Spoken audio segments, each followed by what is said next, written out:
ఎన్నికలు ముగిసి గెలుపు పొందిన మన పవర్ స్టార్ మనల్ని ఇంకా ఉత్సాహపెట్టడానికి మూవీ షూటింగ్ మొదలు పెట్టబోతున్నారు. ప్రస్తుతం ఆయన నటిస్తున్న సినిమాలు హరిహర వీరమల్లు, ఓజీ, ఉస్తాద్ భగత్ సింగ్.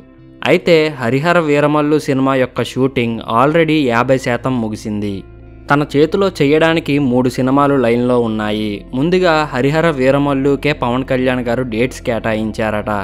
అయితే అసలు మన పవర్ స్టార్ ఎప్పటి నుంచి షూటింగ్ మొదలు పెట్టబోతున్నారు అంటే జూన్ చివరిలో కానీ లేదా జూలై మొదటి వారంలో కానీ సినిమా సెట్స్లో అడుగు పెట్టబోతున్నారు. అయితే కొంతమందికి అనిపించవచ్చు ఎన్నికల్లో పోటీ చేసి గెలిచేశాక తన పని తను చూసుకుంటున్నాడా అని. పవన్ కళ్యాణ్ గారు ఎప్పుడూ ప్రజా సమస్యలపైనే ఆలోచిస్తారు. కళ్యాణ్ గారికి సినిమాల కన్నా ప్రజా సమస్యలే ముఖ్యం. అతను సినిమాలు చేసినా ఏం చేసినా వచ్చిన డబ్బు అంతా మళ్ళీ తీసుకొచ్చి ప్రజా సమస్యలపైనే పెడతారు. పవన్ కళ్యాణ్ అభిమానులు దీనిపైన మీ అభిప్రాయాన్ని కామెంట్ చేయండి. ఇలాంటి మరిన్ని ట్రెండింగ్ టాపిక్స్ కోసం వెంటనే వీడియోని లైక్ చేసి మన ఛానల్ని సబ్స్క్రైబ్ చేసుకోండి.